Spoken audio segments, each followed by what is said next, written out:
All right, you ready? You ready, Yep. partner? You ready to get this going? Yes, sir. All right. Wearing my Three, Shoeless Joe Jackson hat. 2, 1. And welcome everybody back to the Built Different Show. And Wolfie is here. Your host Thomas Saxby is here, and obviously you know what that means. It's going to be a baseball-dominated episode, but we have a little bit of other sports, to mix in there, just to keep it fun, just to keep it enticing for all you non-baseball fans out there. But with that all being said, Wolfie, how the hell are you, man? I'm This doing baseball season's good. been fun. Not only it's been fun, but I can't believe the thing that's getting me so revved up for baseball this week is the Subway Series. That's already here. It's funny. We were talking about, oh, it's in May, like end of May, dude. It's the end of May. Like we're through that halfway point. It's Yeah, here, man. and we finally get to see the Soto return to the Bronx. And not only that, dude, you know it's gonna be good because the Mets just rested Soto yesterday for the first time this year. You cannot tell me that it's a coincidence. It's going to be electric. I am curious though to see the reception. Are Yankees just going to do the classic, full out booing? Probably, but I do think there's going to be a lot of Met fans there, and I think that crowd is going to be electric. If it was electric last year, with knowing all what's happened, and you got to remember, dude, when the Mets played them last year, they were still like in third place and like Right. struggling. So the fact that they're a really good team this year, and let's not forget the Yankees are a really good team. They just won 3 series in a row. They're kind of getting back into the swing of things. So two hot first place teams, both in first place now. Teams going at it with the Soto effect. I think it is going to be it's going to be must watch baseball. Yeah. I mean, so my question for you about that is, and this just came to my head, is who, like, do you think this series is going to really affect things? And let me elaborate on that. So let's say the Yankees go out and get absolutely demolished by the Mets. Juan Soto hits a couple home runs in the World Series, or just has a decent series. Or let's say the Yankees absolutely crush the Mets. Juan Soto strikes out like fucking 6 times or whatever. Do you think that will have any implications on the season? Do you think one team needs it more than the other? Do you think this is just going to be a really fun, really electric series? So I first off, yeah, like you said, I do think it's going to be electric. Just to end it with that, but I think that in the long run, both being in in separate divisions, separate leagues, I don't think it's gonna really affect more than just maybe some like bragging rights, I guess you could say. I think if anything, it'll help Soto more for his own sake. Because this is the thing about the Mets, right? Like, I look at last year, they went 4-0 against the Yankees. But, like, in the long run, for either team, did it really mean anything? Like, Right. Yankees got to the World Yankees went to the Series. World Series, right? But at the same time, though, like, I actually do think the Yankees want to at least win one of those games this year. So I think maybe they have more motivation to just not get swept again. And like I said, with the Soto effect, it's not even because it's not just Soto; it's obviously his teammates too. And Lindor always has a show playing the Yankees. So while I do think there's going to be more oomph to it, I think if you sat down the players and personally been like, "Does this really series matter more than any other series?" They're probably going to say no.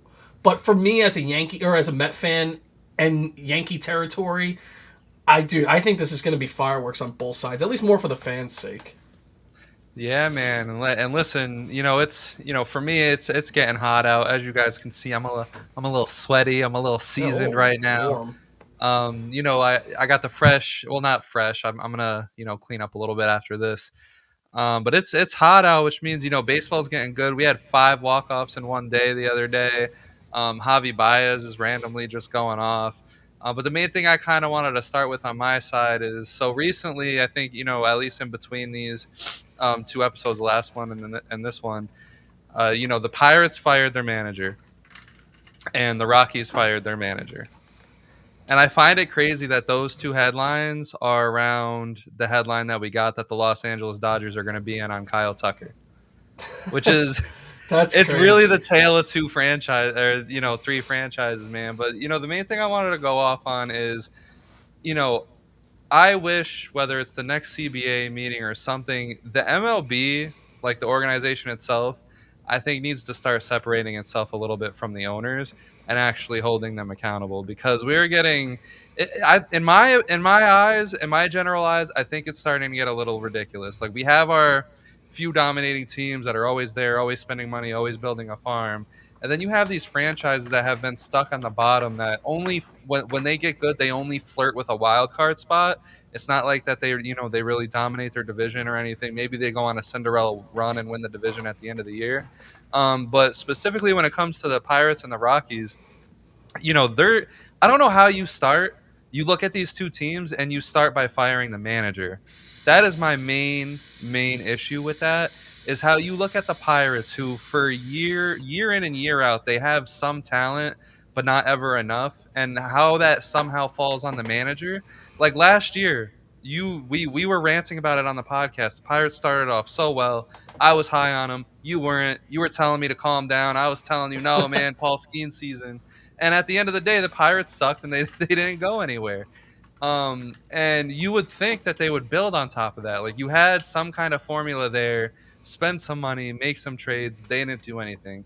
Then you look at the Rockies, who are an absolute broken franchise. They didn't do nothing. But you start with firing the manager. You don't fire the GM. You don't fire the batting coach, the pitching coach. You don't fire the minor league development, anybody. You don't fire the scout. You don't fire but you start at the manager because you need a scapegoat to keep the sorry ass organization intact. And I think it's a robbery to Pirates and Rockies fans. It's a robbery to some baseball fans, because then, like I said, you look at the other headline, the Dodgers are in on fucking Kyle Tucker. I know, it's ridiculous. Like, why can't the Pirates be in on Kyle Tucker? You know what I mean? It's a little insane to me. And it's so ridiculous too, because especially because both teams had pressers, obviously, and statements that they said. The Rockies one made me so mad because he specifically said, like, "Oh, we need to give better product to a better product to the fans." And it's like, dude, you're the one that is like the sole the manager doesn't put the better product. He's just dealing with the shit that you gave him. Exactly, like the sole reason of it. And then Paul Skeens, props to him. He pretty much said like what the hell is going on with this team? Like, someone needs to be accountable. Like, we're losing. Like, I know he wasn't trying to throw the manager under the bus. Yeah. But he's just like, dude, like, what the hell is going on here? And it's so ridiculous, especially with the Pirates' sake, because they have one of the most marketable players in baseball right now. Between him and his girlfriend, like, you just have a gold mine of youth baseball you could attract right now.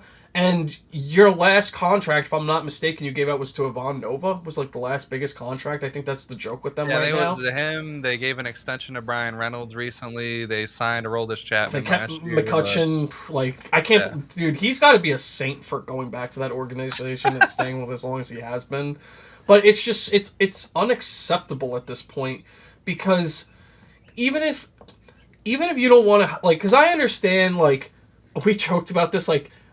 The Rays, they gave out that giant contract with the Wander Franco thing that happened.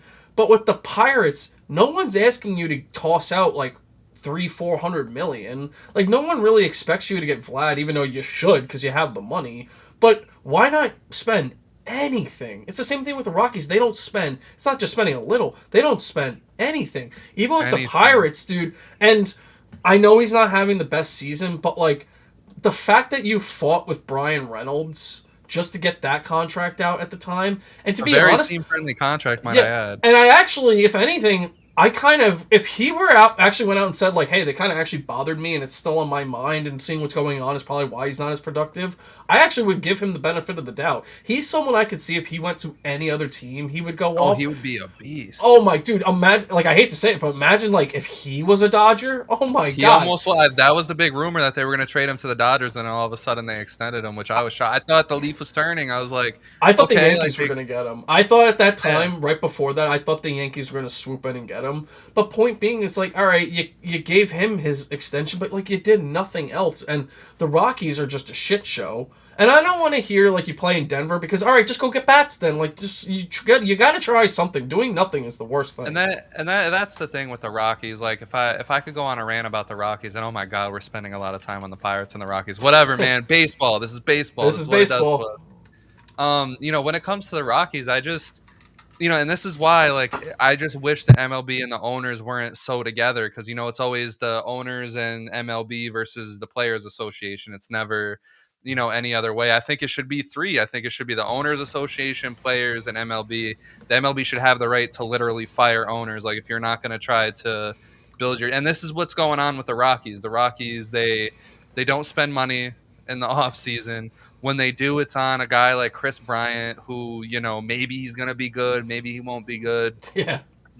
And then you have that issue with, and I know you said, it shouldn't matter that they're in Denver, but at the end of the day, I think they have this issue that everyone knows is an issue, is that they play, with high elevation. They need to move that stadium or something, because they're never going to attract any pitching. You have Chase Dollander, their top prospect, up there with like a 6.7 ERA because of, just how bad it is. And he is talented. He's point. actually insanely talented. No pitcher's going to want to go there. No prospect is going to be confident to pitch there, especially when they're pitching in front of their own fans. So basically, they've been banking on just making this good collection of hitters every 5 years and hope for the best. But at the end of the day, those guys are getting media scrutiny every time they have a good season, because it's at Coors. I mean, if you remember, Nolan Arenado, who spent years in Colorado, did not win an MVP, and I don't even think he had a top 3 MVP finish, just because the media criticized him because they thought that he couldn't, ball outside of Colorado. And I think the whole system is just broken. I mean, maybe they're doing okay with the prospects, but it's just pitching. Like, you watch any of their games recently, their pitchers can't even pitch. Like, we're talking about 20-0 games, 10-0 games, and this is just happening day in and day out. They've only won, I think, 7 games so far. It's just the whole thing is broken, and something's got to change. And even the thing is, too, it's that they have to have a poor development system, because while I don't want to even, obviously there's so many other teams out there that don't have the best prospects either. But like you just said, they did trade Nolan Arenado. They did trade John Gray. They did trade DJ LeMahieu, and he was good. What did you get back? What are we looking at? What did you get back from that? Clearly nothing. Or at least the pieces that you got aren't significant enough to warrant doing nothing in the offseason. Like, I can understand. Let me say this, because I will never defend an owner spending money. And I hate that this team didn't, because look how shit they are without spending money. But at least if you were like the Baltimore Orioles from like 2 years ago, and you were trying to rebuild, and you were just in that process of getting your prospects up, and they're doing good, and you didn't spend money that first year, okay. But you don't even have the prospects up that are doing well. So it's not like you're investing in scouting and prospects. You're not investing in anything at this point. Like, right. What is the direction? And that's the thing. It's like, it's a robbery of Rockies fans, Pirates fans. But let's move on. Oh, good conversation there. Good way to kick that off. Complaining about the good old Colorado Rockies and Pittsburgh Pirates. Quick talk about basketball, man. The New York Knicks. The city is up. Things are looking all right. Listen, and I know as we are recording this, the Knicks had lost Game 5. When this comes out, it'll be after Game 6. So we don't know what's going to happen yet. But I'm going to take this opportunity to absolutely be happy about the New York Knicks. They are 1 game away from taking down the Boston Celtics. Shout out to Jason Tatum. I know he's hurt now. But the Knicks were winning before Jason Tatum went down. How do you feel? I know you're a Knicks fan. I know you don't watch basketball as much, but what's going on, man? So the only basketball I actually watched this year was the Celtics series and the last Piston game, because I specifically said in the beginning of the year I won't watch the Knicks this year until they get back to round 2, because I thought, in a way, like, not even as much as they blew it, but just fortune happened last year and it didn't turn their way, so I knew they were going to get back. That being said, this is such a weird series, because personally, like, the Celtics, and they've proved it with Game 5 that we just had, that clearly they're just a good team all around. Like, if you took away Tatum with the Celtics team without Tatum, and you took the Knicks team without Brunson, the Knicks would get so fucking steamrolled. It wouldn't even be a competition. So that's why, like, I know a lot of people are saying, like, this series is over. I'd be shocked if the Knicks lost, but we cannot count out how good the Celtics are, or at least have been without Tatum. And their game was very different on, what was that, Wednesday night? Their game was yesterday, right? Yeah, so yesterday. Yeah. It was so different when Tatum is in there. It's just a very different game. He plays a lot of ISO. Of course. I think the Knicks. I don't want to say they were shell shocked without like how they played without Tatum. I think it was just more of that they weren't as engaged going in, thinking that they had it. So now going back after getting slapped in Game 5 and going back to Madison Square Garden, I do expect them to put up a way more physical game. Let me tell you something. This scene, and I honestly I don't want to say it's rigged. I don't want to say anything, but I'm honestly kind of happy that we're getting a Game 6 in New York because those fans, that crowd, that energy is going to be electric. And if the Knicks can't feed off of it and they lose in Game 6, I don't think the Knicks truly belonged anyway. But I don't think they're I'm going going to go on the if they go positive into Game side. 7. If they go to Game 7, I think it's over. I think Boston wins. I mean, because it's going to go back to Boston. Yeah. And even though the Knicks haven't lost on the road other than that one game they just played. Yeah, and I just think, Game 6, if the Knicks can feed off that crowd, if they can win, they could put the Celtics away. I honestly think that the Knicks are primed for the finals. I think the Knicks heavily outmatch the Pacers right now. And I get it. The Pacers are a good team. They've shown good things this year. But when you consider they won't have that much of an answer for Cat, I don't think Halliburton can hold down Brunson. And when Brunson and Cat are both contributing, that team is, basically impossible to beat. But obviously, you got to get through this series. I think when it comes to the Celtics, with Jason Tatum being out, as you mentioned, it seems like they're a lot better team. It's crazy what happens when a really good head coach can actually coach his team, because when Jason Tatum is out there, he does play a lot of iso ball. He does play a little Jason Tatum ball. Sometimes it's for the best. Sometimes it's for the worst. But in regards to that, you can see, Mazzulla did his thing with him off the court. But I think it's going to be fun. It's going to be exciting. The energy is going to be there. I'm fucking pumped for it, man. The New York Knicks actually getting to the Eastern Conference Finals while I am alive? So what? I'll actually ask you this question because I've asked my brother. At first, he wasn't sure, but because he's in the same boat. Not even because we are Knicks fans. Like, I go to a game at least. I try to go to a game every couple of years. It's expensive though. But my question to you is: are you gonna go to the parade if they win it all? Oh yeah, I'm okay. If the Knicks get to the finals, you guys are gonna see a very ridiculous version of me. Let me tell you. Because I even said to him, you got to.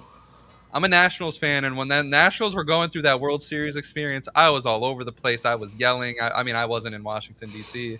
I went to the wild card game for that playoff run, but when it comes to the Knicks, man, I'm gonna be in New York City towards the end of that final series. I'm gonna make sure I make a couple trips just to be around people, just to be around the madness.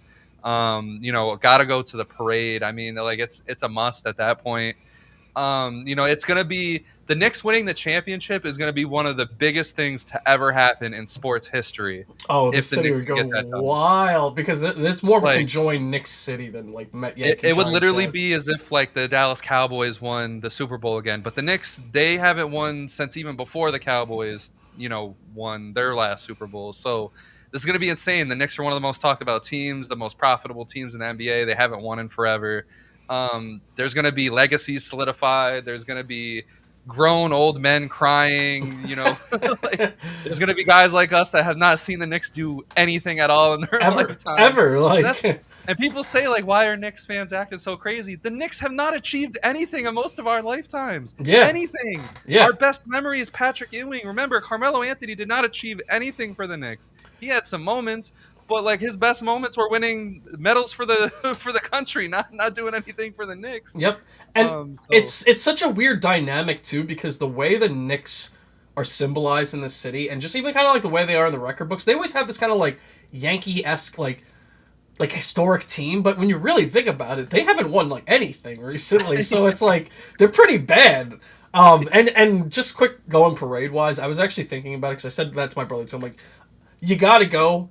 Because I even said this, first off, we are basketball fans, so we were going to go anyway. Even if it's lower than the other ones, I still like the Knicks.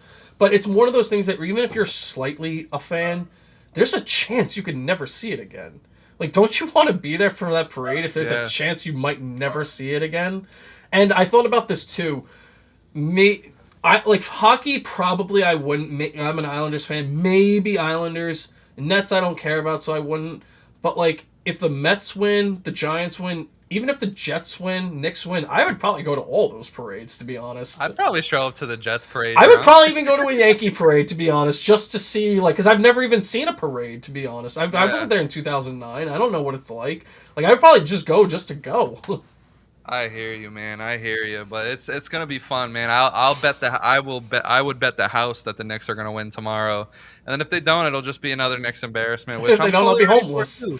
Like that's the great thing about us Knicks fans too is we're always ready for the disappointment. So bring it on, bring on whatever comes. But a huge headline that actually it happened yesterday. That's very interesting. I can see this conversation being very interesting. Pete Rose, Shoeless Joe Jackson, and all the other players that were dead and on the ban list are now off of the ban list, which means we might finally get Pete Rose into the Hall of Fame. Now, before you go, Wolfie, I'm going to share my opinion. Pete Rose is a pedophile. I will not defer or deter away from that. I don't I now that he's dead, does he belong in the Baseball Hall of Fame? Maybe. I don't support pedophiles, but he is the hits leader. So for baseball purposes alone, I guess get him in the Hall of Fame. I just it always goes back to the same thing, It's such right? a slippery slope, bro. I know. Yeah, like when it comes to like Barry Bonds and those guys, the guys that did steroids when it was legal and then all of a sudden it was illegal and now they all have to get backlash for it. And we don't know what players like, especially Pete Rose and them were doing back in the day. They could have been taking whatever. There was no such thing as a fucking drug test. Back when they were playing. They didn't even We know what really drugs were. yeah, like we don't know what was going on back then, but just because we know with Barry Bonds and he was doing it while it was legal and he can't get into the Hall of Fame, people can say, "Oh, well, he's not banned," but he is blackballed basically from the Hall of Fame from everything great that, being a legend in a sport comes with. So we're going to possibly allow a pedophile known cheater Pete Rose and Shoeless Joe Jackson, who yeah, that was 100+ years ago, but he was actually like proven to be part of the fixing of a whole fucking World Series. Mm, I don't care if he's dead. I would have just left him on the ban list. okay. I find it all crazy. But what's your opinion on it? It's you're right. It's such a slippery slope because it gets to a point where how do we like obviously pedophiles like probably like number one if right not next to murder and rape or whatever right there with worse. But it gets to a point then like do we also not put in guys that have domestic violence cases because there's a lot of them that play baseball right now. And Like Aroldis Chapman, who might like actually yeah. be a Hall of And Famer. he will be a Hall of Famer. And like I hate to say it, like even Ozuna, like I know we don't think about him as a Hall of Famer, but dude, he hits like 30, 40 home runs a year. If he has like 400 or 500 home consistent. runs, He's a dog, he's gonna man. be on the ballot. So Yeah. it gets to a point where it's like we either need to like put that all aside and let these guys in just through their stats, or anybody that's not in right now, whether it's the Barry Bonds era guys or the Pete Rose era guys or Shoeless Joe, maybe they just never get in and we just move on. Yeah. That could be a thing too. So, because the problem is that it's not even just baseball; it's every single sport. There's a lot of guys, dude. I don't even want to name the name, but they're one of the biggest basketball stars that we all say his name when we used to shoot the ball. Is had a very dark past, and he's in the Hall of Fame, and he's literally one of the most famous guys in the. They almost changed the NBA logo for him, so it's like, and you know what the thing though is like we at some point though like we do know the stats, like we're not dumb, we know what these guys did, so it's like. Right.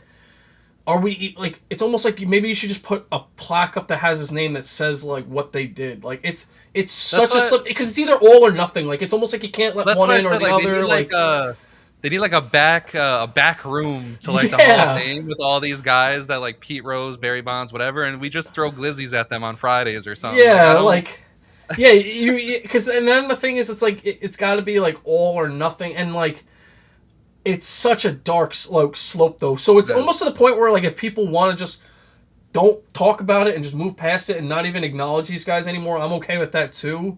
But at the Yeah. same time, if you do one, I feel like you got to do them all, regardless. And Right. it sucks because there's, like you said, there's so many piece of shit people like Pete Rose that could Well, be like in. my thing with Pete Rose is I don't know how he isn't universally canceled, right? Like, I think it's Karl you know what. Malone. So I thought about. I think it was just you know what I think. Not to cut you up, but I think one of the big things is because I literally was talking about this with a couple people the other day. I think it's because he never got arrested for it.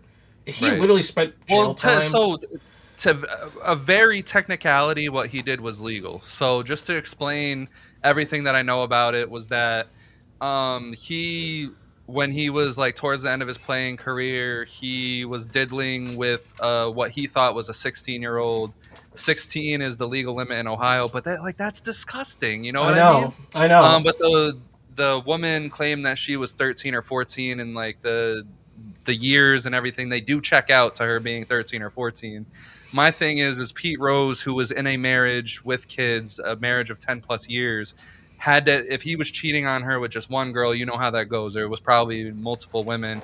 And if his thing was 16-year-olds, there had to be multiple, 16-year-olds and shit like that at the time. And it's a disgusting story. It's just like Karl Malone in the NBA. How the hell did he get as far as he did? But the one thing I do know about Pete Rose is that, I guess when he agreed to be banned by the MLB for the betting stuff, I guess they also swept the other stuff under the rug, just because they wanted him to just say bye and, basically be out of baseball's hair. And Um, it stinks, man, because we're and going to see him get in the Hall of Fame, and it's not anything that anybody should be excited for. and I hate to say this because obviously this is such a touchy thing, so I want to It just is. preface It this. really But is. this is a very big reason why you can't sit on this stuff too long. Like, I know she obviously probably faced trauma or backlash, but when you wait, I mean, dude, it was almost a 30, 40-year gap. Because it was 2017, I think, was the court case. And I would agree with you, but he admitted to it. You know Yeah, what I mean? exactly. So, but my point being is that, like, if this came out, like, in the 80s, I don't even think we would be even ever talk about him anymore. Is kind of what I'm saying. So I think I that don't even gap like is that like, thing. Like also in the '80s, like people didn't give a shit about that as long as it was legal. You know what I mean? So, I know, but I feel yeah, like, I mean, I also feel like maybe even at the time, if she said it, dude, if she was actually 14 or 15, and if she went home to her yeah, dad and said something, like, you're telling me no one would have helped her, like, yeah. but that being said, I'm not saying it's not true. I'm just saying I think the gap between it made some people be like, oh well, he paid his punishment already, and I think that's also why they didn't take it as seriously. But at the end of the day, like, you fucking did it, and like you said, it was 16 legal at the time, sure, but like, it's 2025. We're looking at this with 2025 goggles. That is like not even, you wouldn't even think about that nowadays. Like, it's crazy how times have changed, but Literally. I don't know. And at the same time, too, then there's the argument of is he is because he's dead? Yeah. Does he deserve like the unban? I don't personally think so, but I guess that's how it's written. I don't know. And It's a then that's crazy my whole subject. thing. Like with this whole like baseball is always marred in some kind of controversy and some kind of crazy drama. Which it's what keeps us coming. But at some point in time, like and it's why I'm cheering so hard for like Aaron Judge to break the home run record, and I'm like cheering so hard for like Juan Soto to be like the greatest player of all time. Because you think about it, like our hits champion is Pete Rose, a pedophile, and even if he's not a pedophile, a cheater. And even if he's not a cheater, he was a really terrible person. Barry Bonds did steroids, really terrible person. You keep going down the list. And a Roger lot of our Clemens, bro. yeah, Like, like a lot of our like greats are like marred in some type of fucking controversy. And if you love Babe Ruth, then you got the people that say, oh well, he didn't hit against top pitching talent, and like it just keeps going on and on. But it's like you said, at some point, I think someone's got to put their foot down, to this whole thing, because you're seeing guys like, and God bless Scott Rowland, absolutely amazing career, but how are you going to say in year one of his ballot, he had, I believe it was 10% or below, and he somehow in year 10 climbed all the way to the point where he's a Hall of Famer when nothing changed? It's not like he came back and had, a couple seasons in the MLB. yep. His career stayed the same that whole time, but somehow the voters, 60% of them, let alone, came out and said, oh, yeah, maybe he is a Hall of Famer. And then you got like this whole Pete Rose thing now, and you got like the random people that get picked after their 10 years of balloting, but somehow, some way, Barry Bonds, who not only saved baseball, not only broke almost every single record, not only had some of the best seasons we've ever seen, is just not going to get in the Hall of Fame. But And it is an yeah, interesting thing to think about, because this is also what's going to be a controversy, is that, like, say Pete Rose is on that ballot next year and there's a checkbox next to him that you can check. And say, like, 50% votes for him and he doesn't get in. there is going to be the conversation of like, so what guidelines are we voting by? Are you voting by Right. like a personal bias? Are you voting by just stats alone? And it's going to not just go to Pete Rose. It's going to expand to everybody. It's all of a sudden going to be like all these guys that didn't get picked, like Barry Bonds and Roger Clemens, steroid guys, or just guys in general that missed it. All of a sudden, everything's going to be under a microscope again. Yeah. Because how are you going to sit here and tell me that P. Rose, who, and I don't care what your opinion is on him, whether, because there's a whole bunch of conflicting stories, whether he bet for the Reds, against the Reds, when he betted, whatever. There is a long report out there that people can read that, in my opinion, proves that he was betting on everything. Like, he was a wild better. Oh, He was yeah, betting he on was a everything. degenerate. He was betting his whole contract. Yeah. Like, how can you say that that is better than taking steroids? Like, because Yep. one, like, I get it. You know, if you guys want to say Alex Rodriguez, Manny Ramirez, the ones that continued taking steroids after it was made illegal, okay, I get people's point when they say that they don't belong in the Hall of Fame. Great. Barry Bonds was caught doing steroids when it was legal and, you know, did not fail a drug test after. I remember he played like 3 years after that whole thing came out. Yep. And he was playing till he was like 40, whatever. I just don't understand how we can justify that Pete Rose belongs, and then if they vote in Shoeless Joe Jackson, how a guy that fixed the World Series belongs, and not a guy that just simply did steroids to get stronger, Yep. who was naturally gifted at baseball, who was one of the best baseball players before he even did those steroids in San Francisco. Because So, you're going to have a ballot that's going to have like a Pete Rose and Shoeless Joe checked off, and I would and then imagine a Roger Pete Rose Clemens gets it not almost checked off. unanimously. Yeah, I was gonna say there's gonna be some ballots that will literally have those guys and then not the other guys, and you're gonna be like, "What the fuck is going on here?" And it's like I said, it's gonna cause an even more bigger controversy than it already has before the voting even And I started. cannot wait for it. There'll But be more moving fun in on topics. to more baseball talk.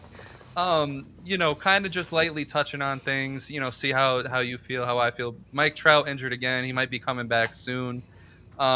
You know, how do you truly feel about the Mike Trout thing? I know we go over it every year because he gets injured every year, but Yeah, so this was like the first year I really was like, I'm done with Mike Trout. I think I maybe have said it in a previous episode or two. Because last year I actually drafted him in one of my on CBS. I drafted him in one of my leagues. I figured, Yeah. you know what? I'm gonna yeah, one more 'cause I remember shot. he home runs for you, and you were like, "Whoa, look at this Yeah. pick I made, guys!" Yeah, and he did the same thing this year too. He had a decent amount of home runs. He wasn't hitting, but he had the home runs. But Right.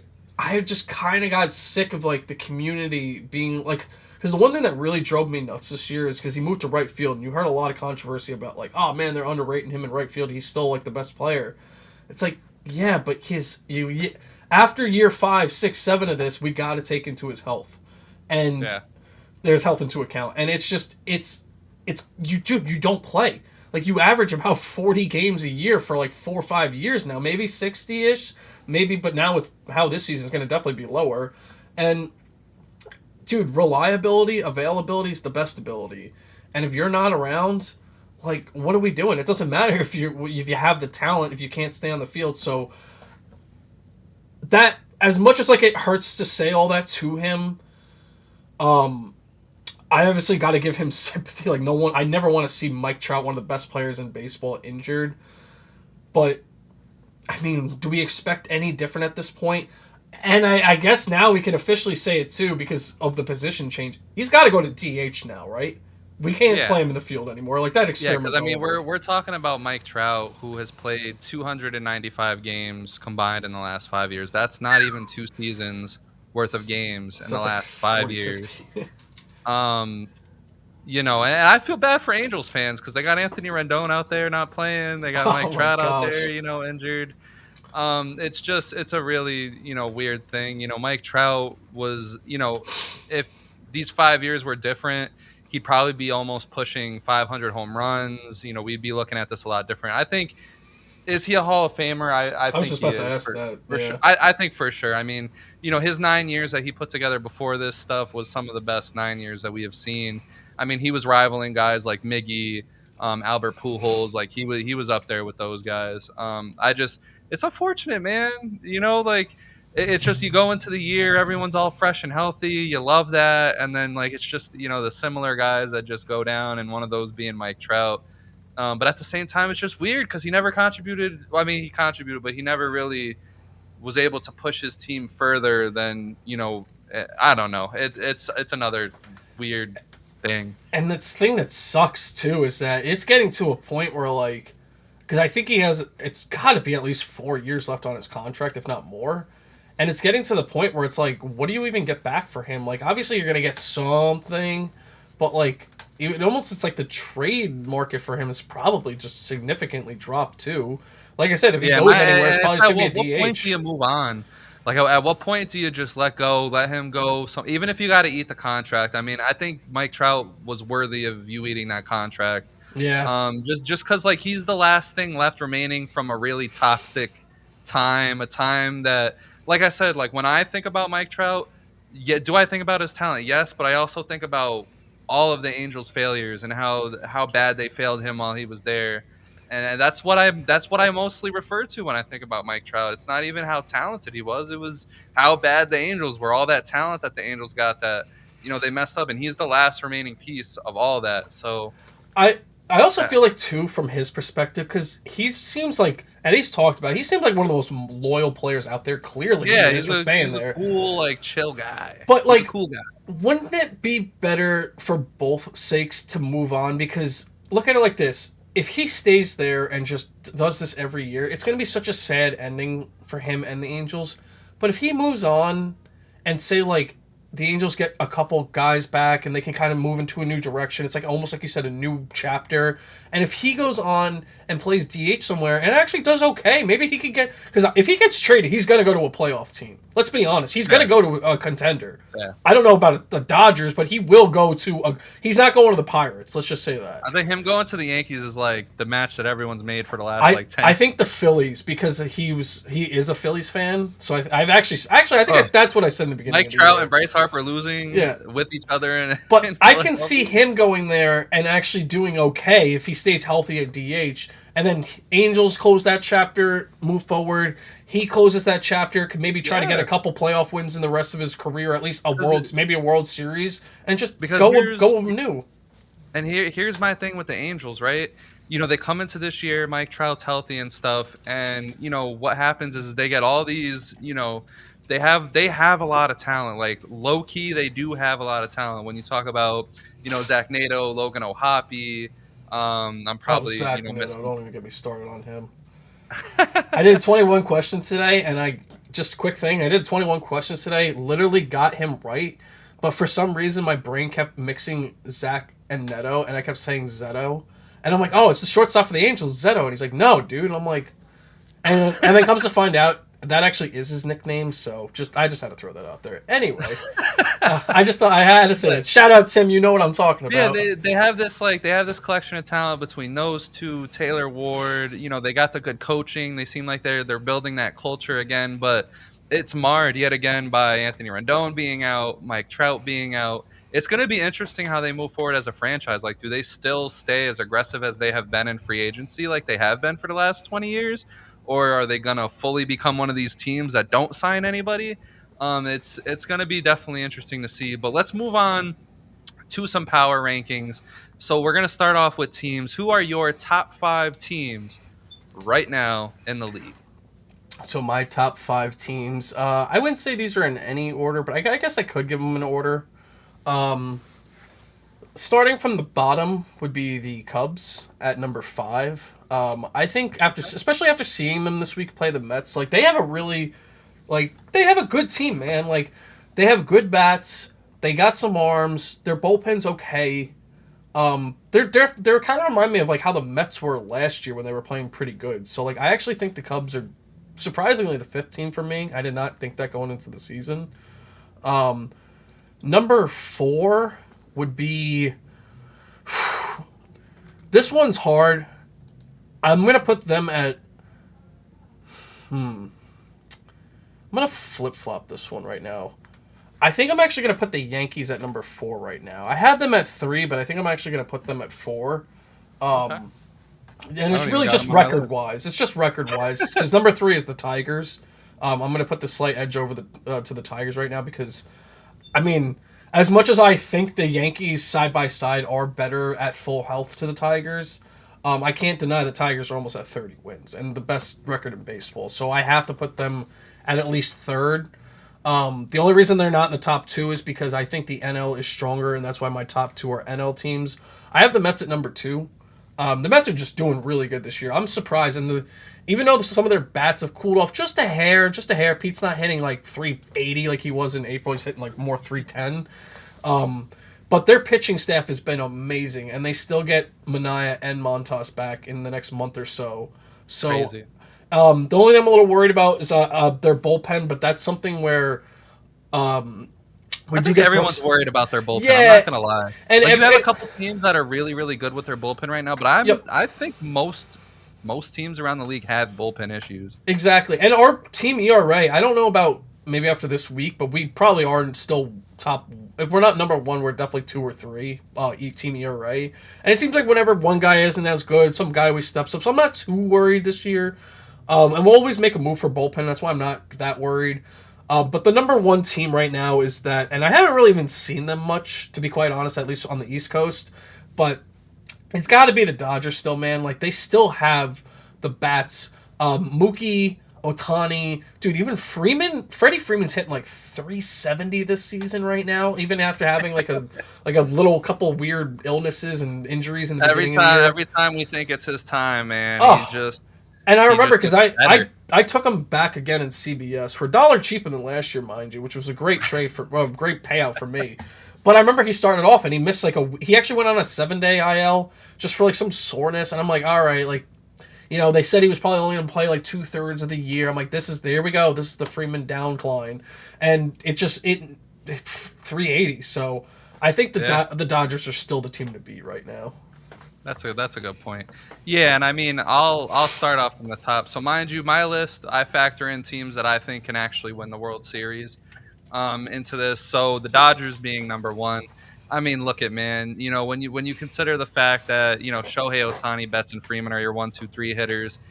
They just called up their top prospect Dalton Rushing. They got guys out there like they have so many injuries right now. I believe their IL has at least like 10 plus players at this point. And I find it crazy that the injuries they got Blake Snell, Roki Sasaki, Tyler Glass now, Clayton Kershaw, River Ryan, Gavin Stone. Like I'm naming you like a rotation that would win the World Series all on the IL. And then yet they still have like in their rotation, they still got Yamamoto, Dustin May, Tony Gonsolin, Landon Knack, some guy named Ben Kasparius, who's actually really good. I'm Kasparagus. I'm tripping. But when it when it comes to the Dodgers, man, they're showing you that even with bad health, that they're still a top team. That's just the juggernaut that they've built, and I think I'm gonna actually have to see them lose before I actually believe that they can actually lose because they got so much talent, so much leadership, just so much everything, and we're gonna be talking about this team that they have built for decades into the future. But if there is one team that I think can stop them, number two, I got the New York Mets. Yes, I know. After years of shitting on the Mets, I have been high on the Mets all year.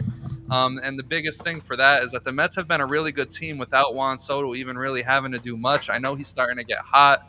Things are starting to get crazy, but the Mets, they have proven that they can beat winning teams. They have proven that they can do good while, their star player Juan Soto is slumping. I think Lindor has had a couple slumps in there. Pete Alonso's starting to slump. And they're still winning games. I think the fact that they're able to get so much out of their pitching when, on paper it doesn't look like they have much pitching at all. Really my hat's off to the Mets. I think they finally built something that I think is actually going to compete in the playoffs, and I think they'll have a really good series with the Dodgers if, the playoffs were to start today. Obviously, we don't know what's going to happen once we get to October. But I got the Mets too, man. I'm sold. Like, one thing I want to point out is this whole needle mover conversation, when it comes to Juan Soto, I know you guys saw me spaz out a little bit about it. But when it comes down to it, Anthony Rendon had his best year when Juan Soto had broken out in the MLB. The Padres, Manny Machado had one of his best seasons when Juan Soto was there. Juan Soto provided the leadership that Tatis was lacking. When it comes to the Yankees, Aaron Judge had his best season he's ever had with Juan Soto Yep. there. And then now you're seeing Pete Alonso have this crazy resurgence with Juan Soto there. Juan Soto is 20th all time on the OPS list already. It's or on the on base percentage list already. So Listen, man, I think the Mets they're destined for something. And Juan Soto says he doesn't crack under the pressure. We'll see with his first test against the Yankees. But number three, to shorten this up a little bit, I got the Detroit Tigers. They're the only American League team I have here. They're the only team I believe in, and the reason is that they're just good in every single facet. I think the big thing about the Tigers is that they got to start the season against the Los Angeles Dodgers, and they actually, even though they got swept in that series, they had a very good season. I think that built belief in them, and they have been scorching the world ever since. I believe in their hitters. I don't think it's a fluke. Riley Green is a professional hitter. Kerry Carpenter is a professional hitter. Javi Baez is coming back around. He is a professional hitter. And then you could just keep going down and down, and like Zach McKinstry, like their catcher's named fucking Dingler, and, and he's actually decent. He's actually, dude, he's awesome. I have him in CBS as well. Their pitching is good. So, obviously this is only the first half of the season, but they're the only team I believe. I don't believe in the Yankees because I feel like they need to make a couple moves to be able to survive in the playoffs. But number 4, I got the Cubs. Obviously they need to, do something with that stinky bullpen. Maybe they need another starter, but that hitting, man, they can hit off of anybody, and they've shown that so far. They need to re-sign Kyle Tucker. I think they're absolutely dead in the water after this, though. But, yeah, I got the Cubs number 4. But number 5, maybe shock to some, I got the San Diego Padres. Listen, as long as that guy Fernando Tatis Jr. is healthy, I think they're going to have a chance. He is motivating. He is captivating. He oozes of superstardom. He hits in the clutch. He hits regularly. He's starting to become this really good leader. I don't want to say he's a good role model yet, but when it comes to Fernando Tatis and this Padres team, they got a lot of veterans. They got that refreshing young talent. And if you want to look at it, Jackson Merrill, Michael King, their coaching. Shout out to Mike Schilt and the gang that he's got going on together over there. They are a perfectly put together team. I think it just all depends on the trade deadline. But yeah, that's what I got. That's a good point. Just a quick shout out to, I guess a quick sleeper team because I didn't think about the Padres as much, but I do also want to not count out the Phillies. The Phillies are still a decent team. I know a lot of people are a little bit low on them, but they still got some good players. They have a lot of good talent. That's what I'm just gonna throw out there. At least like that between Schwarber and Harper and Wheeler and Trey and Castellanos, it's really dude, if they had a more reliable rotation, because I'm not saying Nola's not reliable, but he's just he is what he is. He has a 6 ERA. He's gonna give up the home runs. He's become this big strikeout pitcher out of nowhere. Yeah, and he does. I think he's given up the most home runs in baseball since 2015 or 2020. But if they had that Royals, Cole Hamels rotation again, they would probably be better. But I just want to give them a quick shout because I don't want to throw them. Well, speaking of pitchers, who's your top 5 for pitchers? My top 5 for pitchers is, so number 1 is definitely going, number 1 right now has got to be I'm just going to give it a Paul Skeens. I don't want to just tit around. I'm just going to go Paul Skeens. He's still really, really good. I feel like this changes every week because of what guys do. I kind of want to go really different than what everybody does. So maybe I don't even got Paul Skeens on my list. Yeah, he's number 1 for me. I just think the Pirates being bad it's finally starting to catch up to him. You're seeing him walk more guys. You're seeing him give up more runs here and there. Yeah. I really hope the Pirates don't ruin that kid, man. I don't know. Maybe it's just because I saw him pitch decent against the Mets. He wasn't great against the Mets, but I don't know. I just he still has the stuff that I'm going to give him the power rank, because this is more not who's doing the best ERA or something. It's just power. Yeah. I still think he's going to be the best at the end of the year, NL wise. That being said, I'm going to go a sneaky pick here for number 2. This is just my list. I'm going to go Kodai Senga for number 2. Because, I knew you were going there. Because especially after that last start, I think it's sub 1 right now. If it's not, it's got to be close to it, around there. But he's been tremendous this year. It's got to be. It's a low 1 ERA. 1.22. Right? Is it? Did it go up really? Wow, it must have went up. I didn't think it. Oh, maybe he got that charged at the end, but he was at 116, so 120. He gave up 1 earned run, but that'll increase it when your ERA. Yeah, I was gonna say. I guess that 1 really did bump it up. I figured the innings pitched might keep it down, but yeah. So he's number 2 just by how good he's been. I guess number 3 is. See. I'm probably just gonna go Tarek Skubal, honestly. Like I like Tarek Skubal. Like he's just You're so making me good. nervous there. I thought he was gonna fall Yeah, down on your I list. was gonna say maybe Garrett Crochet, but I don't know. Like there's just something about Garrett Crochet that like I'm not sold on, but he is gonna be my number 4. I don't want to just trash him right now. He's number 4 for me. Um, so yeah, it would be Garrett Crochet 4, and then number 5. I don't like the names that I saw. Like, you know what's weird? I know it's like, how would. What do you mean you don't like the stats that you saw of this guy's pitching that great? But like, do I really want to go Hunter Green 5th? Do I really want to go like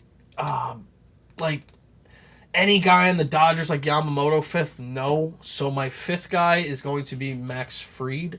I'm going to give it to him because I actually think as of right now, if he stays healthy, he probably will win the AL Cy Young.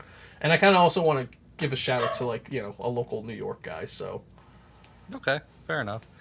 So I'm gonna go number 1. I'm gonna go Tariq Skubal.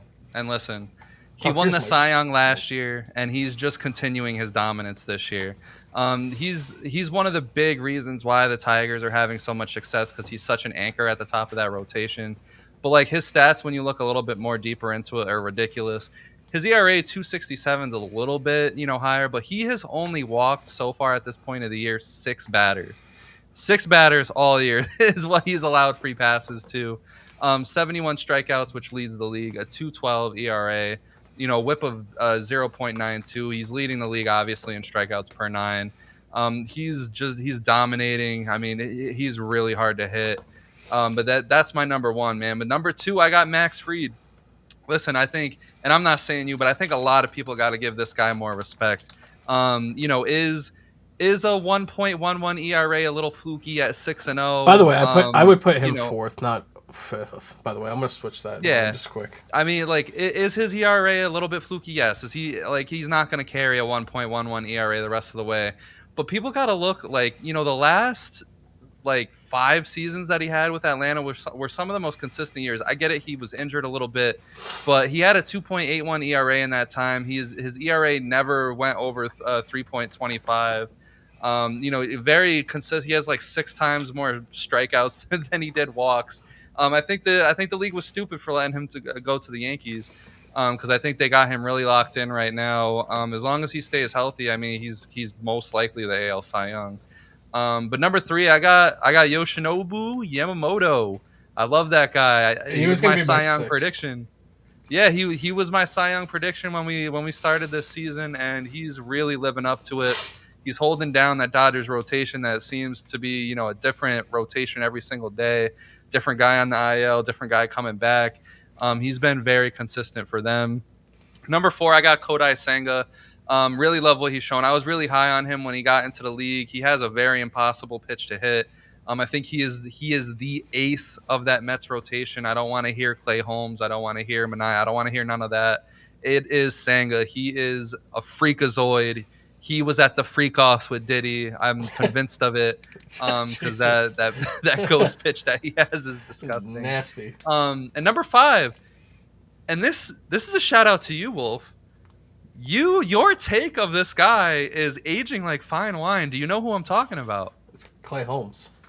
No, No. It is Hunter Brown. Yeah. Wolf gave this dude a big shout out, I think 2 years ago. Yeah, 2 years ago. He did start last year really terribly, but then he had one of the best stretches you will see out of a pitcher. And this year he's continuing it. He is dominating. He is somehow, someway the ace of that Astros rotation. He's been very consistent, but he's been very consistent for a long time. We're talking about last year, 2 months in when he lost his starting job and then came back and started dominating again. Hunter Brown is for real, guys. I think, definitely look more into Hunter Brown. Trade for him on your fantasy teams because he is a dog. And then I guess if I had a number 6, it'd probably be like Zach Wheeler or some shit. Yeah, I don't know, but I'm very confident Wheeler on was going to be like in that like mixture with me as well. The only thing that steers me away from Paul Skeens, who I did have number 1 going into the season, is just because the Pirates are doing so bad that it's starting to affect him. His ERA is higher. He's given up more walks. I don't think they're doing much with him, if I'm being fully honest. And I'm sorry, who was that you said? Paul Skeens. Okay, yeah, I know, and his numbers haven't been great the last 2 starts too. I do think he'll shape out okay. But, shake that ass. But just a quick couple like shout outs here too. Michael King's been pitching great this year. He's been super underrated. Same thing with like him and Hunter Green are pretty much almost like identical kind of Bro, looking I love stats. Michael King so much as a reliever, man. I'm so happy it's like, meshing as a starter. Oh yeah, yeah.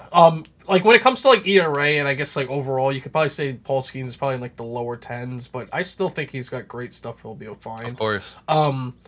Yeah, like so King Green paired. Logan Webb, a lot of people have on their like top 5 in the last week or two.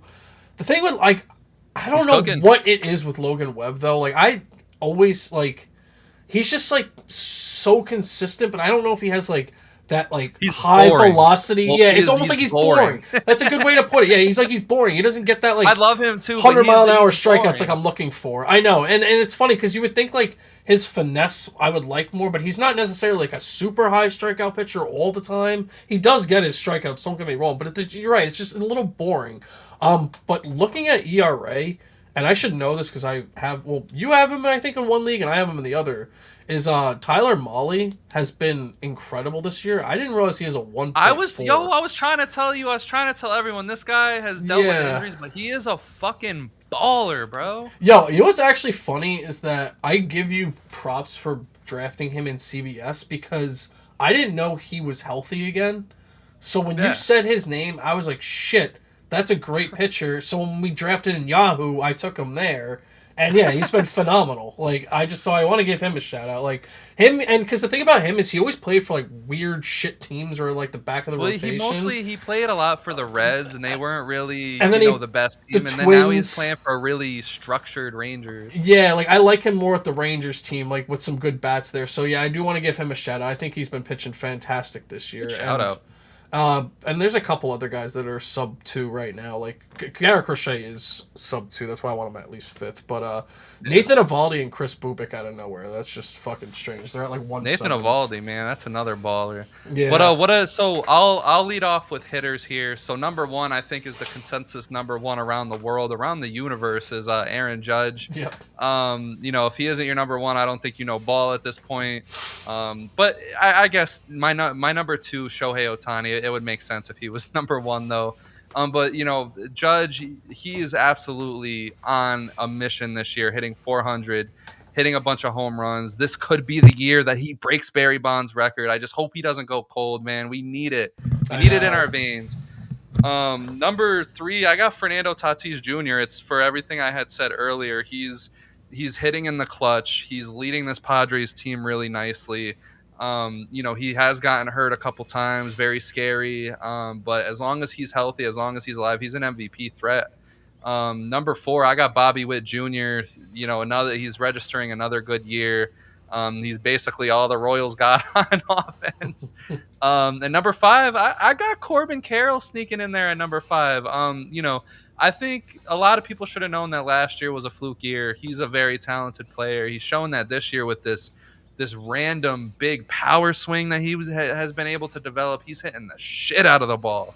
And if the Diamondbacks can get their pitching together, I do think the Diamondbacks are a World Series contender. But all their pitchers suck right now. So that's my top 5 hitters. That's good. I'm actually gonna do a fun top 5. My top 5 is gonna be starting at 2 to 7 because I feel like 1 and 2 are just unanimous across the board. So I'm going to give you my 2 to 7 because it's going to be Judge and 3 to Ohtani. 7. 3 to 7. 3 to Yeah, 7. 3 to 7. I'm sorry. 3 to 7. I'm here for it. Judge, Ohtani, obviously number 1. So if you would have asked me this like a while ago, I would have said Pete Alonso. But right now, I don't know if I want to go Pete for number 3. I actually am going to give a slight edge to Alex Bregman right now because Alex Bregman's been on fire and he really hasn't cooled down too much. He has been putting Boston on his back. Yeah, and I'm just gonna give it with just the I know it's just hitting, so I don't want to include defense, but like he has. He's been a good fielder too. Yeah, he's been a good fielder, but I just want to just give the offense and like I don't know. I just feel like he's been a little bit more consistent than Pete, just a hair. But that being said, Pete is right behind him. I mean, it's like a swap between both of them right now. Pete's just been a little bit cool for like a week, so I'm going to put Bregman ahead of him. Those two have been just dominant this year. I feel like you do all the Padres stuff, so I'm not even gonna add Tatis. I don't want to rehash. So, That's true. but I feel like you do all the Padres stuff. What is that? What's that supposed to I feel mean? like you give them all the love. Like you. I don't want to spoil it. So Corbin Carroll is gonna be my number. What is that? 5, I guess. Five. Yes, Corbin Carroll is gonna You be do my not know number how to 5. count today. Yeah, I'm all over the place. He's number 5. He's just been so good this year. I guess number 6 then would have to be Freddie Freeman. I mean, who else am I going to put there? I mean, Tatis. which would be Tatis. I mean, I don't know his OPS he's technically better than the other guys, but like I don't know if he's getting as many pops like home runs as the other guys. So I'll have him at that 6th spot, and then number 7. I don't want to say Tatis because you said Tatis, so I'm going to do something a little bit different. I am going to go with Ian Kinsler. Kyle Schwarber. Kyle Schwarber, Okay. I mean, he's got the pop still, and it just still blows my mind that he's a fucking leadoff hitter, getting all these pops and home runs and high OPS and everything. So just shout out Kyle Schwarber. You are number 7. All right, fair enough. We'll take that. So let's move on to the 3 teams that you think need to make obvious trades, and what are the moves that they make? Do you want to lead that off, or you want me to? Yeah, I'll just quick shout mine out. It's pretty All right. simple. Number 1 is the Yankees could use a third baseman. Of course. Obviously, who's available? It's not terrible, terribly big the market right now. You're pretty much going to get either like Nolan Arenado, Ryan McMahon. There are like a couple like I don't think they would ever go back with like a Miguel Andujar. Let me just throw that out there. He's doing pretty good this year, but there could be a couple guys available. Can you imagine? Yeah, exactly. And I know Jazz is coming back, so maybe they pivot him back to third and go to second. I don't think they will because they've already did that experiment. But maybe they even go like after like a Brian Hayes, something like that. But I do think they need to get Anthony that third Rendon. baseman. Imagine. The thing that scares me though is that DJ LeMahieu is back, and he did already. He hit a record home run hit. in his first game back. Oh, was it a home run? Okay, I thought he just got a single. think. Maybe Hold okay. on. I could be wrong. I thought someone said he got a single. But anyway, he is back. I know he at least has a hit. So I'm worried that he's going to get more playing time now with unfortunately that Cabrera injury, which was just brutal. So maybe they don't go after a third baseman, but I think they just could use Oh that yeah, no, third you're base. right. You're right. It wasn't a home run. I'm fucking on crack. Ignore Okay. me. I can't count, and you don't know home runs. Yeah, I don't know Uh, anything. But I'm worried that they're going to stick with DJ there, but they got to do something. It's too many questions every year about third base. A random idea that popped in my head that might work for both teams is I really do think that Alec Boehm needs a new place to play because he's like struggling yet again in Philly. He always has said that he hates Philadelphia. I honestly feel like he would be really good for the Yankees as like a, fresh air, change of scenery type thing. I think he would. You know what it is? I think he would fit the lineup well, but I'm also at the same time though, where it's like if you can't handle the Philly crowd, could you handle the New York crowd? Yeah, true. And then I actually thought about this at one point too, but the more I, ponder it, I don't think it's gonna work. Which was unless Houston does fall out of it because they aren't in first place now. They're not doing terrible, but they're not doing great. Could there be an option of trading Parades? Because this is his last year. He is on a contract year. If they fall out, would they be willing to trade him because they traded Right. for him, so they're not really clearly attached to him like for long term. So that's a question out there. Another one is I don't necessarily have a name. Well, I have one name, but this all of a sudden comes down to who's in it again too. I actually think the Cubs could use more pitching, whether it be a reliever or a starter. I would personally like to see them get Sandy Alcantara. I think him in the rotation would be really good, though. The problem is Sandy hasn't been that great this year, so that leads me to my who would be available. So that's just whether Right. it be reliever or starter, they need to go after big pitching. Because I think the difference now is whether they are a threat for the World Series or not, and that's going to come down to what they do at the deadline. Yeah, because the thing is, right now, with them being in first place in the division, you at least want to lock up the division. So Right. I think they will make some sort of move regardless. I refuse to acknowledge that the Cardinals are a good team. I'm sorry. I refuse. No, I said the Cubs. No, I know. I'm just saying in Oh. general. Oh, I 'cause know, they're, I know, like, because they're in second in the second, division yeah. right now, and they're on this I like know. insane streak. I'm good. I even if the Cardinals win the World Series, I'm still convinced that they're ass. I actually am shocked. That's why I didn't even really want to bring them up this video when I was talking about like power rankings and this, like or like the shadow team with the Phillies thing before, because I noticed they were in second place and had like above 400 record. But I'm like, what are they really doing this year? Like I've watched them. They're such a weird Right. team. Right.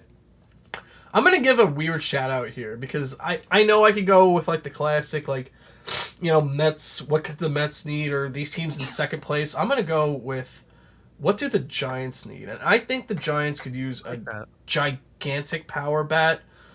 Once again, though, this comes down to who's available. I mean, like if you want to go with like I don't want to keep picking on Miami, but they have like a Stowers. If you want to take some pieces from Athletics, but the problem is I think they're going to be in it. And then when you look at the bottom feed, there's really not many big bats. So that's the problem when I was trying to break down all these things. It was easier to do with the pitching prospect or pitching because you kind of could pull a pitcher here and there. But the problem is there's not many good bats out there that are on these like lower teams that these teams would either A be willing to get rid of. Like Vlad Jr. was in the talks. He's locked. Like he's not going anywhere. So I don't know what that bat would be because once again, the guys like Tucker's not going anywhere either with the Cubs. So Right. who would be that bat to trade? But they definitely could use a big bat in that lineup. Give me like a 2015 Cespedes there, and I think that team could actually like be competitive once they get into the playoffs. That's crazy. So I'll start my list off on the other end. Honestly, I think the Giants, they're pretty set hitting. Jung Ho Lee has really emerged as this really big all around hitter. They got Bryce Eldridge on the way, who is a really raw power hitter. I think the Giants will be, at least for the very most, they'll be okay if they don't get a hitter. I think they need to get another big rotation guy. And I get it, they're loaded with pitching. But there's a lot of question marks at the bottom end of that, because Landon Raup hasn't really panned out. Hayden Birdsong is dying in the bullpen. Kyle Harrison, obviously hasn't really panned out. He's in the bullpen as well. I think they need to get Sandy Alcantara. Imagine Sandy Alcantara in a pitcher-friendly. They have great coaching, obviously. He gets into that great environment. I think Alcantara can do some damage in San Fran, man. But number two, I think the New York Mets need another pitcher. I know they got some pitching on the way, but and this is something I really randomly thought of. I don't even know what possessed me to say this, and it's not Sandy Alcantara. I think the Mets need to go get Kevin Gausman from the Toronto Blue Jays. He has one more year on his contract after this. I think Toronto, as the year goes along, they're going to fall out of the race a little more and a little more. And I think they'll make Kevin Gausman available because I think they can get a lot for him. I think the Mets would be perfect because they got players that they can give up for him. And I think Kevin Gausman would be so ridiculous in that rotation, being the number two guy after Senga. Number three, and then my last one, obviously, I got the New York Yankees, and they it's like you said, they need a third baseman. And there's two names that I think of. The first, on one hand, I got Nolan Arenado, right? I think they need another leader in that clubhouse. I think they're going to be sorely missing that once we get towards the postseason. I think him. He's still a very solid fielder.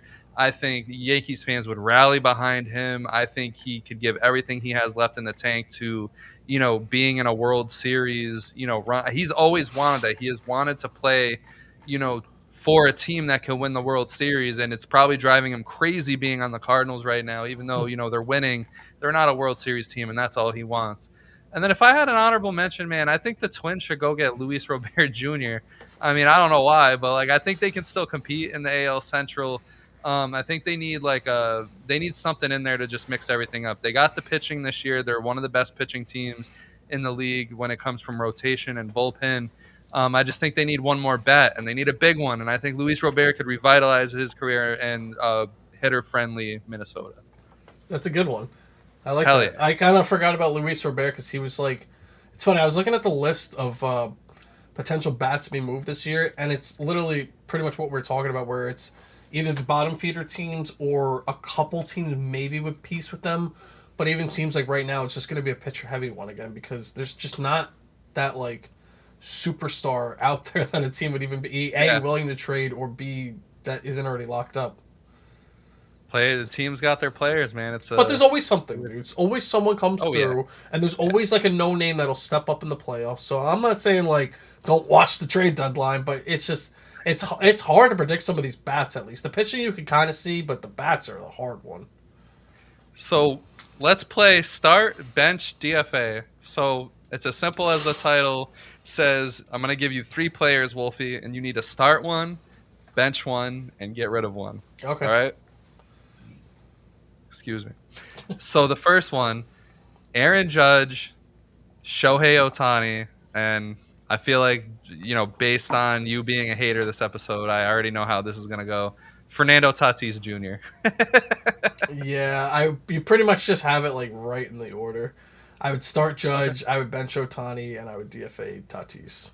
Okay, and I think that's fair. I think most people go with that. I wanted to give you a little easy one. Yeah, Get the cobwebs off, because it's gonna get harder. Paul Skeens, Tariq Skubal, Zach Wheeler. Oh, got your ass. yeah. It Now, ain't gonna be that easy. it would be nice if it's like, hey, is this for the playoffs? But no, I'll just straight up like, I guess it's almost in the order I'm thinking too. But I do have to be smart and use my brain here. I would. Oh wait, this is right. You know what? Actually, I'm sorry. I'm gonna go start Scooball, bench Skeens, and cut Wheeler. And I'm sorry, Zach Wheeler, but you're getting up there in age, man. I'm pretty sure he's the oldest out of the three of He is, them. man. He's So, starting to give up a little more and a little more. I think so I agree. I agree with what you said exactly. yeah, I think that's just Because what it's got to be. Tariq Skubal is just so good. He proved like he put on a clinic in the postseason last year as well too. So you got that going, and Paul Skeens, we're never gonna see what he can do in the postseason until he, he leaves Pittsburgh. I know, which is so sad, man. Like, imagine him Yeah. on a playoff team this year. Oh my gosh, Oh it'd be my so god. much Yo, imagine fun. him on any team that knows what they're doing. Oh, it'd be ridiculous. Like imagine if he was like a Houston Astro or like like on the Atlanta Braves or some crazy shit like that. I hate to Um, say it, but like he actually is would be a perfect Dodger. Yeah, Like sadly, he really he would. I might can get like see it. a domestic violence case or something, but that's that's what it seems like. But all right, it gets harder. Juan Soto, Alex Rodriguez, Ted Williams. Oh man. So I'm gonna. Yeah, It is hard. I'm probably gonna have some Met biased here. because don't forget Ted Williams I was gonna bodied say, people on the baseball field, went to war, and then came back and kept bodying people on the baseball. And now his head is somewhere in someone's fridge somewhere. you know what? I gotta go. I can't change my freaking A Rod hate now. I gotta cut A Rod. I'm sorry, because I always I always hate A Rod in my videos. Like I don't hate the guy in real life, but like I always have this negative steroid A Rod thing. Gotta So I stay am gonna consistent. I'm gonna cut him. Because I'm also just taking into account maybe, hey, the steroids these guys didn't. I know there's the gold, the greenies, whatever. Yeah. But I'm just gonna say like he did steroids, so cut. I'm gonna bench Soto and I'm gonna start Ted Williams. I almost actually cut Ted Williams because if I'm not mistaken, like I'm first off, I know he doesn't have like much playoff experience at all, but I don't know his longevity. Because I know he obviously went to the war, so like I don't know all the years off the top of my head combined. And I'm starting to think it's probably not as many as I would assume. Maybe what, like 8, 10 years that he I mean, probably he went to the military very early on in his career, and then he came back and played till he was 41. Okay, so what does he have? Like he might have what, 15 seasons then? How many seasons did he have? I didn't think it was that much, but Around there, 19, but then you take away the 3, so about 16. okay, so it's more than I thought. So yeah, that's why I would start him. So I wasn't 100% sure Yeah. longevity, but I'm like, it's still Ted Williams, so he would be my guy. This is so hard and I for me. love I've been like Soto. I'm trying to think of how like I would go. That is the hardest Well, one, though. By the way, I will say. I think that. I got to start Alex Rodriguez. Steroids or not, he is one of the most naturally talented. He did it all. When you talk about like one of the best fielders ever, and then he's also one of the best hitters, one of the best speedsters. I got to start Alex Rodriguez, but then it's just for me, it's so hard to pick between Juan Soto and Ted Williams because, like I said, Ted Williams he played ball and he was a baller. Then he went and he balled on the war field, and then he came I back and know balled that's again. why I couldn't do it. And then the thing with Soto though, it's like, bro, I'm a Met fan. I got him for 15 more years. I can't And do then it. Juan Soto was my I favorite know, player, and he won you a and World Series. it's so hard. I know. It's like, dude, like if you would have like, I'm not even shitting you. If you just like replaced him with Pete Alonso, like let's say you replaced Juan Soto's name with Pete Alonso on that exact same thing, but Pete won me a World Series, I would have to keep Pete. Like I Yeah, I can't know, not. man, but like, it's Ted Will. You know what I wish we could do? I wish we could apply all these advanced metrics somehow to like back in the day. Like someone just does a bunch of Adderall and sits there and watch all the old footage and applies like barrel percentage and like all this crazy Yep. shit. Because like my thing with Ted Williams is I just don't know how he would be today. Mm-hmm. But he was a dog, and I always say that Babe Ruth would be good today because like they were just naturally talented baseball guys. But I'm gonna go with I got to bench Juan Soto and cut Ted Williams. Oh, I'm sorry, people are Oh, gonna hate me for it. People are gonna hate me yeah. for it. Because yours And was by the you way, Wolf. You took the fucking easy route. Like cut yeah, the steroids, and guys. and People are like, that being said, though, no. like I don't want to like say like he wasn't a good ball player because that's the thing. Because I also look at it like to imagine if these other guys were doing what he was using, like oh my god, it could be even different too. But that being said, like there's more to it than just that. Like it's not that I just like I said that one was by far the That would hardest make me one. sweat, and I'm the one that came up with it. Yeah, that was a really hard one. I will say that. I got more. So Randy Johnson, Pedro Martinez, Nolan Ryan. I would. I have to start Randy. Like I'm just a huge Randy Johnson fan. Like I got to start Randy. I mean, his stretch of the 4 straight Cy Youngs was one of the best stretches ever as a pitcher. This is hard too because I used to really, really not like Pedro when I was growing up, and then I started to really like him more as I got older. But that being Yeah, said, because dude, like, he came to the Mets finally and wasn't as good as he was on the Red yeah, Sox. like he really calmed down a lot too as he got older. He was a feisty ball player when he was younger, which I'm not like against, but like you gotta remember, he also played on the Red Sox, and like even though I wasn't a Yankee fan, it was still Boston versus New York kind of rivalry. Yeah. Um, That being said, like I probably will cut him just because of like Nolan Ryan's like stats are fucking nuts, man. Like he Bro, like and the threw, stories about Nolan Ryan, how he was like pitching into like 200 pitches and yeah, like like I can honestly see like someone starting him and cutting or and maybe even like benching Randy or something. But like Randy's Cy Youngs were awesome, but like dude, Nolan Ryan, I think dude his strikeouts were like insane. The amount he had that.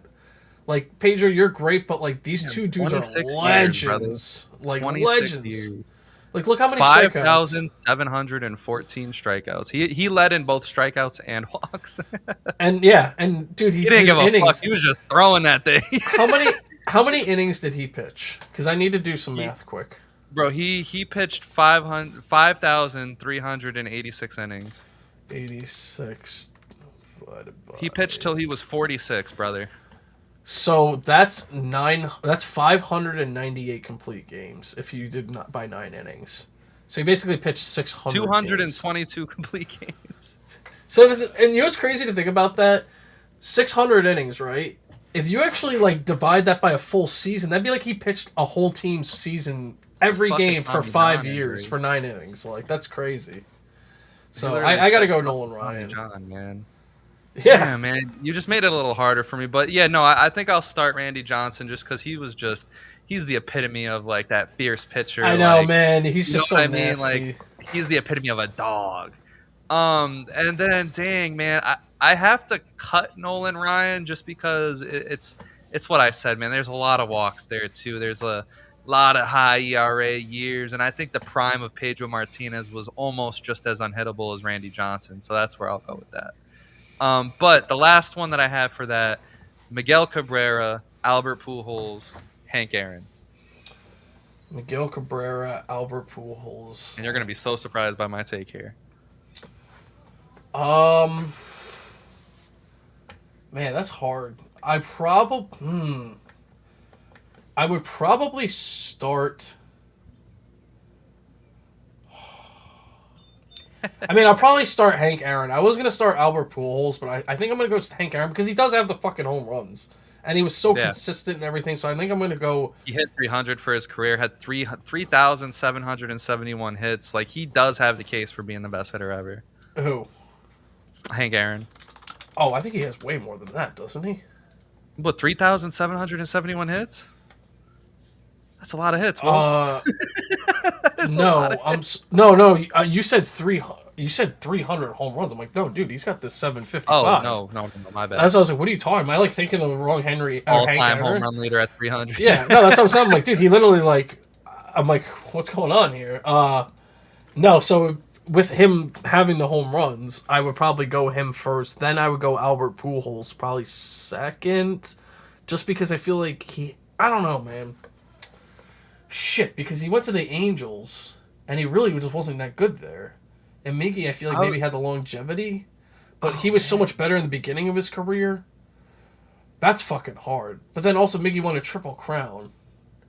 Hank Henry Aaron is number one. Let's just say that for me. Start. I fuck with it. This is hard, man. I feel like my I'll give you heart says take. Albert Pujols. I'll say that. I'm just gonna go with my heart, Albert Pujols, and I feel like if he never left the Cardinals, he'd be better than Miggy. But Miggy's probably better, but I gotta cut Miggy. I'm starting Hank Aaron. I agree with you. I think he definitely has the case. Like, if Barry Bonds didn't exist, Hank Aaron is probably the best hitter of all time. But man, oh man, this is where it gets interesting. I think Albert Pujols, man. That second half of his career, as we go along, and we talk about all this stuff, we talk about rankings, we talk all about that good stuff. I'm starting to shy away from Albert Pujols. I'm not going to lie to you. Like, when it comes to Miguel Cabrera, like you said, the Triple Crown, I think he was a little bit more consistent. But then you got to factor in Pujols. He was such a good playoff performer. He willed them Cardinals to a ring. I'm listening, by the way. I had a tick on me. No, you're good. This is tough. But I think just to avoid getting shitted on, I'll bench Albert Pujols and cut Miguel. I'll just agree with you. Because I just want to look at some advanced stats. Because, as baseball fans, we got all these goofy stats and crazy stats out there. So I want to start out with the one that I've actually been liking lately. It's actually been helping me bet a little bit better. But XWOBA, which sounds absolutely apeshit. But it's your expected weighted on-base average combined with exit velocity, combined with quality of contact, combined with launch angle, and it basically subtracts opposing defense and how good it was, and then also it subtracts lucky hits and bloop hits and all that stuff. So the top five in that, and actually it's crazy because it just tells you where we are at. Aaron Judge is number one.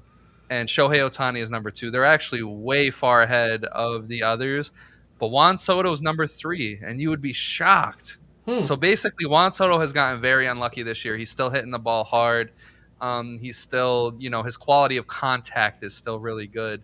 Number four is Jorge Polanco, which is crazy. Wow. He's having a really good year. Yeah. But number five is your boy, Pete Alonso. There we go. Good to see. Well, I guess not, but...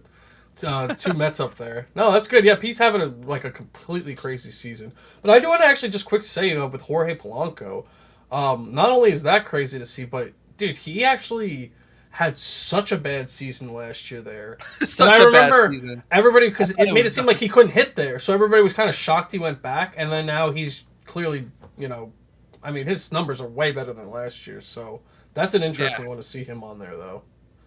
By a mile. It's insane. So the next one I got is CSW percentage. So it's basically a pitcher's ability to fool a batter. So it factors in whiff percentage and called strikes. So who do you think is number one on that list?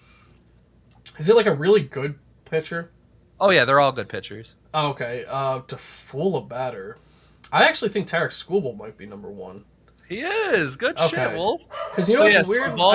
I remember last year he had almost a 50%, most of his outs were strikeouts, if I'm not mistaken, last year. He does not give free passes. So I got Skubal number one. Logan Gilbert is number two on that list. Number three is Hunter Green, which I'd expect him on that list. Wow. Okay. Number four is Chris Sale. And then number five is Cole Reagans, who is he's my guy. I love Cole Reagans. So, what's funny is that I can actually see the last two being on there because they do use a lot of like sweeper slider action. But the thing is with Hunter Shout out Green to is Wolfie's dog. yeah, I know, right? They're saying what's up. They should be stopped. They should stop in a second. I'm just kidding.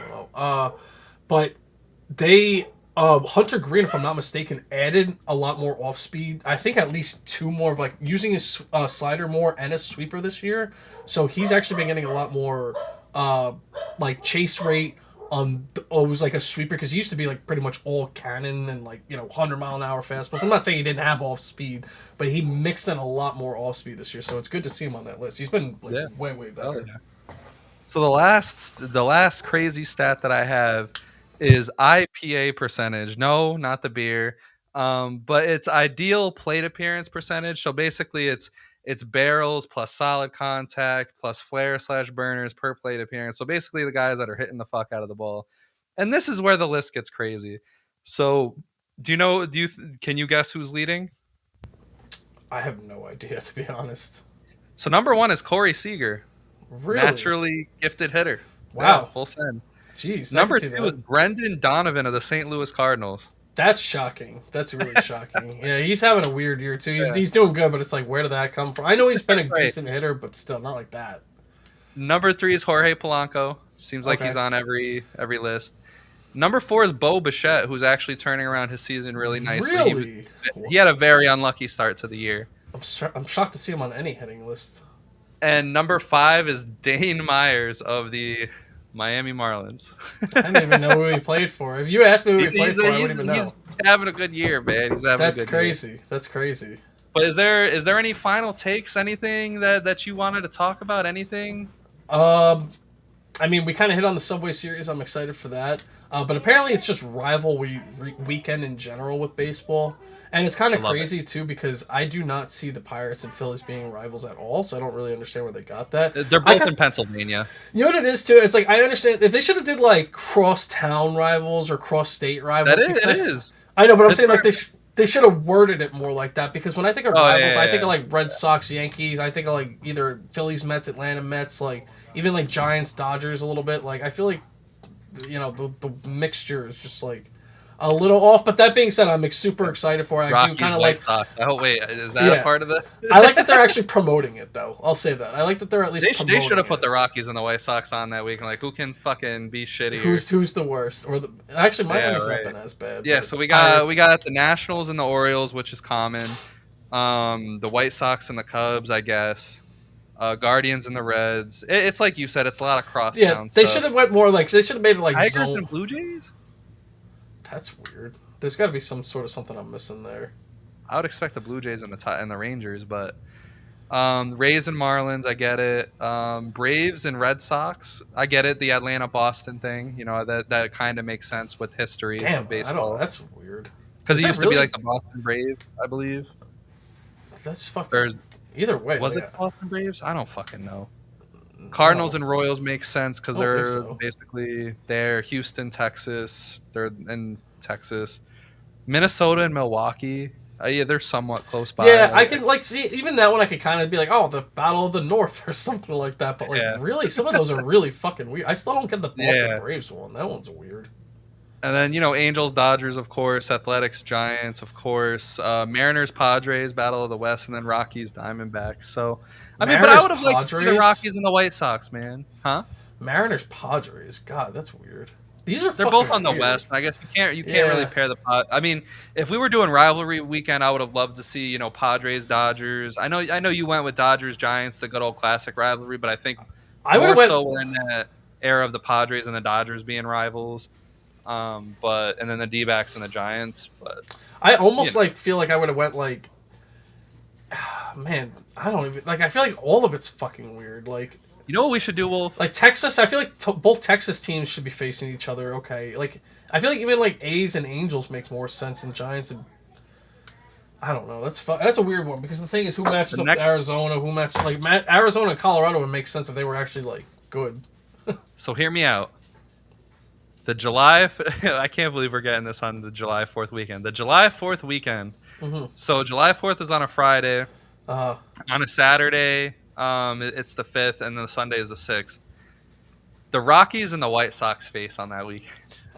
I Jesus. think we should do the 999 challenge. That's Oh my Saturday. gosh, that would be crazy. That actually might be good because there'll probably be at least some time in between innings. That'd be sick. I mean, I just realized I'll probably work that day, but we'll have to squeeze It's not. something It's in. 9 o'clock on a Saturday. Night? Oh my god. Yeah, but I have work the next day. That's the problem. we'll have to All right, see well, with something. that being We'll figure said, it out. man, we're gonna get out of here. We hope you guys enjoy this contract. We hope you guys enjoy this content. We try to keep it fresh. We try to keep it exciting because we know baseball as it is long and hard to really invest in. So we hope you guys were invested in our podcast. We got a lot of great things coming. We got a lot of good ideas cooking. A lot of overseas views, a lot of YouTube views, a lot. We are cooking, and basically the message there is we hope you guys continue to stay with us. Make sure you guys like and subscribe, leave some feedback, all that good stuff. Hit the music. Have a great fucking night. Peace.